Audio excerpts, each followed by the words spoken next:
Hello students, welcome to maths calculator. Start करते question number 2 from exercise 12.3।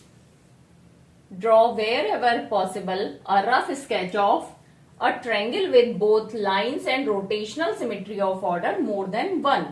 अब एक rough sketch बनाना है। Rough sketch मतलब जो आप उसके मेजरमेंट लिख रहे हैं वो जरूरी नहीं है स्केल पर हो।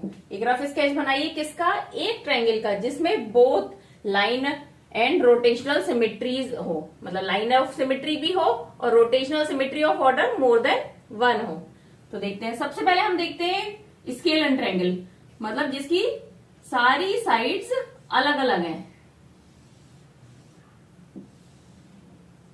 जैसे सपोज ये 2 है, ये 3 है, ये 4 है।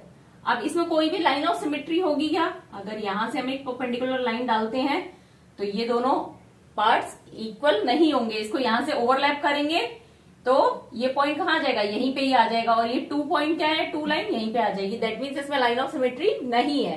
तो हमारे को दोनों चाहिए। तो अगर एक भी नहीं है तो ये हमारी इस सिचुएशन पे परफेक्ट नहीं है। तो ये हमारा नहीं है क्योंकि इसमें लाइन ऑफ सिमेट्री नहीं है। अब स्केल एंड ट्रायंगल के बाद नेक्स्ट कौन सा होता है? Equilateral triangle, sorry isosceles triangle. Isosceles मतलब जिसकी दो साइड्स इक्वल हो। तो उसमें देखते हैं, ये एक हमारा आइसोसेलेस ट्रायंगल है जिसकी ये दोनों साइड्स इक्वल है।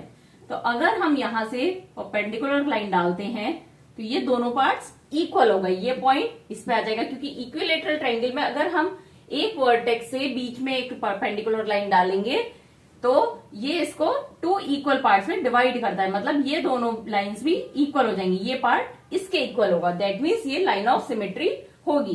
तो दो सिचुएशन चाहिए ना हमारे को, लाइन ऑफ सिमेट्री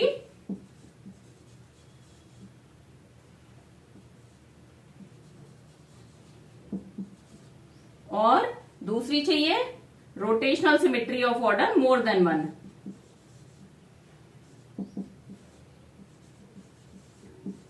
रोटेशनल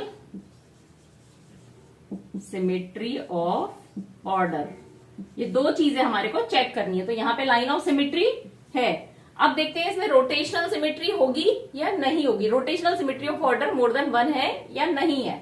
तो अगर हम इस एंगल को इतना करें कि ये वाली लाइन जो है ये इसका बेस बन जाए तो क्या होगा? ये लाइन इसका बेस बन गई। सपोज ये है A, ये है B, ये है C। तो A कहां पर आ गया? यहां पे, B यहां पे आ गया, C ऊपर चला गया। अब कौन सी लाइन इक्वल थी? AC और AB।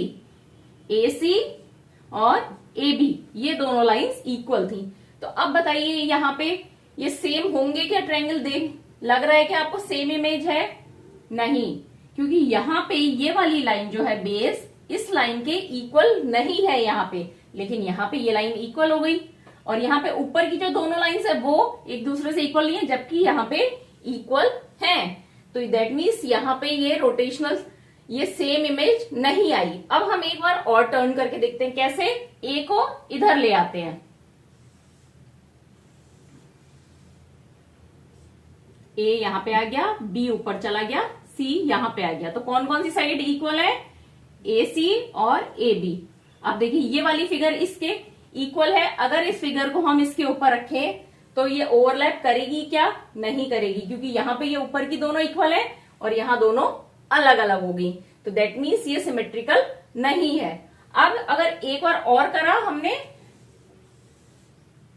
रोटेट कि ए वापस ऊपर चला गया, बी यहां आया, सी यहां आ गया, तो ये दोनों इक्वल है। ये तो अपनी ओरिजिनल प्लेस पे आ गया ना। तो दैट मीन्स यहां पे रोटेशनल सिमेट्री ऑफ ऑर्डर क्या हुआ?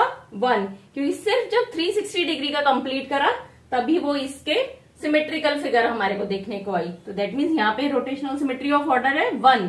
और यहाँ पे हमें क्या बनाना है? एक ट्रायंगल जिसकी बोथ लाइन ऑफ सिमेट्री भी और rotational symmetry of order more than 1 हो।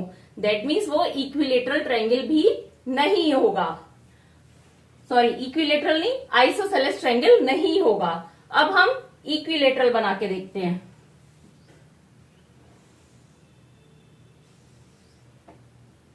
अब अब इक्विलेटरल ट्रायंगल है, दैट मीन्स इसकी तीनों साइड्स आपस में इक्वल है। तो अब अगर हमने इसमें ऐसे परपेंडिकुलर लाइन डाली तो ये दोनों पार्ट एक दूसरे पे ओवरलैप करेंगे, दैट मीन्स इसमें लाइन ऑफ सिमेट्री है। तो यानी इसकी फर्स्ट कंडीशन कंप्लीट हो गई हमारी। अब नेक्स्ट अगर इसको हम रोटेट करते हैं, ए बी सी, इसको रोटेट करा, ए को बी तक ले आए हम, ए यहां पे आ गया, बी यहां पे आ गया, सी यहां पे आ गया। अब क्योंकि ये तीनों साइड्स इक्वल हैं तो अभी भी तीनों साइड्स इक्वल रहेंगी, तो ये बिल्कुल एग्जैक्ट सेम इमेज है, सिमेट्रिकल इमेज है। अब फिर इसको ए को यहां पे लेके आए हम,